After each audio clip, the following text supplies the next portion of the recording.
തേജസ്. ഞാനിവിടെ ആവിഷ്കാരയിൽ executive ട്രെയിനിയാണ്. Civil engineering കഴിഞ്ഞ് എന്ത് ചെയ്യണമെന്നൊരു ഐഡിയ ഇല്ലാതിരുന്ന സമയത്താണ് ബാങ്ക് കോച്ചിങ് അങ്ങനെ ഓരോ ഈ ഫീൽഡിലേക്ക് പോയി.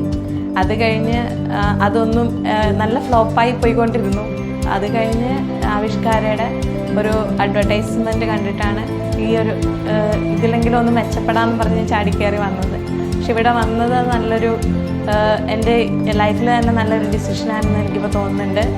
ഇവിടെ എല്ലാ ഫാക്കൽറ്റീസും നമ്മളെ ബൂസ്റ്റ് ചെയ്ത് നമ്മുടെ സ്കില്ല് പുറത്തെടുക്കാൻ വേണ്ടി കുറേ എഫേർട്ട് എടുക്കുന്നുണ്ട്. നമ്മൾ അതിനുപോലെ വർക്കും ചെയ്യുമ്പോൾ നമുക്ക് അതിൻ്റെ ഇമ്പ്രൂവ്മെൻറ്റ് കാണാൻ പറ്റുന്നു. ആവിഷ്കാരം വന്നതിന് ശേഷമാണ് എൻ്റെ ഫേവറേറ്റ് സബ്ജക്റ്റായിരുന്നു ക്വാണ്ടിറ്റി സർവേയിങ്. ഇവിടെ വന്നിട്ടാണ് കുറച്ചുകൂടെ അതിനെപ്പറ്റി അറിയാനും ചെയ്യാനും എങ്ങനെയൊക്കെയാണ് എന്നൊക്കെ മനസ്സിലായത് തന്നെ ഇവിടെ വന്നിട്ടാണ്. കോളേജിൽ വെച്ചിട്ട് ഒരറിവ് വെച്ച് എന്തൊക്കെയോ കുറേ പഠിച്ചു എന്നല്ലാതെ ഒന്നുമായിട്ടൊരു ബന്ധമില്ലാത്ത രീതിയിൽ ലാസ്റ്റ് ഞാൻ ഈ ഫീൽഡ് പഠിച്ചു കഴിഞ്ഞ് പഠിത്തത്തിൻ്റെ ഒരു ഇത് മാത്രമേ അത് എങ്ങനെ സൈറ്റിൽ എക്സിക്യൂട്ട് ചെയ്യണം ഒന്നും ഒരു ഐഡിയ ഇല്ലായിരുന്നു.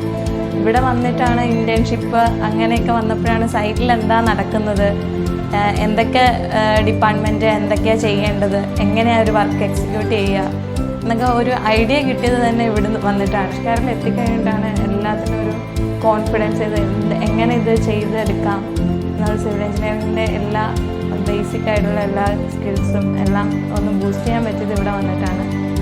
നിങ്ങൾക്കും ഇത് ഉപകാരപ്പെടുമെന്ന് തോന്നുന്നു. അപ്പോൾ ഓൾ ദി ബെസ്റ്റ്, എല്ലാവരും ഇവിടെ വന്ന് ചേരുക.